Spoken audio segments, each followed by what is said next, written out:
छत्रपति संभाजीनगर में नाथपंचमी के अवसर पर एसटी निगम ने विशेष परिवहन व्यवस्था की है।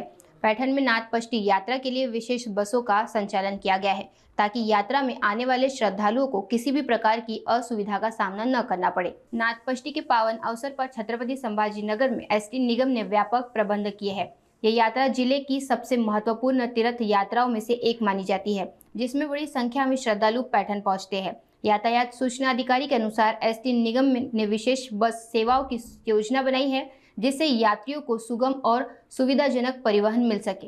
नमस्कार, मी संतोष श्रीधरराव घाणे, विभागीय वाहतूक अधिकारी, छत्रपती संभाजीनगर। दरवर्षीप्रमाणे यावर्षी नाथषष्ठी यात्रेचे नियोजन या ठिकाणी आपल्याकडे प्रादेशिक कार्यालयामार्फत करण्यात आले।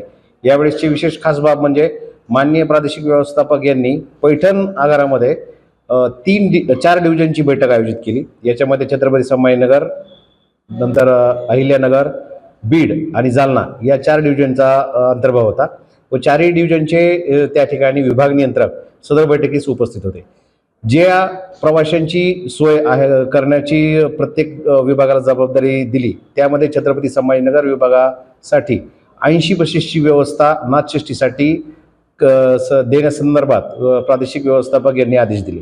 त्यानुसार विभाग नियंत्रक छत्रपती संभाजीनगर यांनी छत्रपती संभाजीनगर आगार क्रमांक 1 यांना 15 बसेस, छत्रपती संभाजीनगर आगार क्रमांक 2 यांना 15 बसेस, पैठण स्थानिक डेपो यांना 30 बसेस, गंगापूर आगारास 5 बसेस, नंतर वैजापूर आगारास 10 बसेस आणि 5 बसेस या सिल्लोड आगारामार्फत या ठिकाणी वाहतूक होऊन 80 बसेस मार्फत भाविकांची सोय छत्रपती संभाजीनगर विभागामार्फत। विशेष बाब अशी आहे त्याच्यामध्ये की छत्रपती संभाजीनगर विभागांतर्गत आपण दरवर्षी तर यात्रा शेडची सोय करतच असतो। 4 विभागासाठी 4 यात्रा शेड आपण त्या ठिकाणी उभारलेले आहेत, ते कालपासूनच कार्यान्वित झालेले आहेत। यावेळेस आणखी एक अतिरिक्त शेड त्या ठिकाणी उभारलेला आहे, कारण की पैठण बसस्थानक या ठिकाणी अस्फाल्टिंगचे काम चालू असल्यामुळे त्या ठिकाणी पैठण बसस्थानकाची जी वाहतूक आहे तीही यात्रा शेडहूनच होणार आहे। यामुळे 5 यात्रा शेड आपण त्या ठिकाणी उभारली केली आहे। आणि विशेष बाब म्हणजे यावेळेस पैठण या ठिकाणचे जे प्रवासी आहेत, तर एक एसटी प्रवासी मित्र यांनी पाण्याची व्यवस्था त्यांच्यामार्फत त्या ठिकाणी केलेली आहे।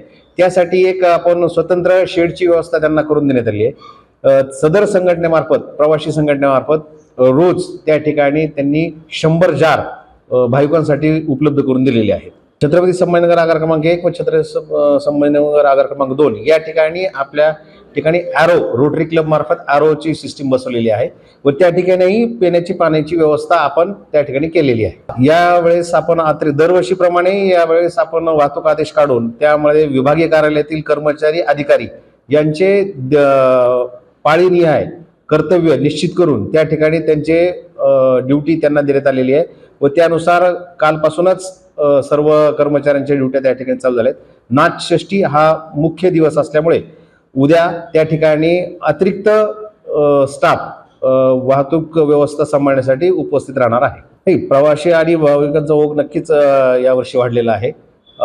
यावर्षी जे आहे आपण त्या ठिकाणी आपला जो EPKM होता गतवर्षीचा, तो साधारणतः 65 रुपये किलोमीटर पर आलेला होता, परंतु यावेळेस आपण जास्तीत जास्त किलोमीटर ऑपरेट करून आणि भाविकांमार्फत पर्यंत पोहोचून तो 80 पर्यंत कसा येईल या दृष्टिकोनातून आपण त्या ठिकाणी प्रयत्न करणार आहोत।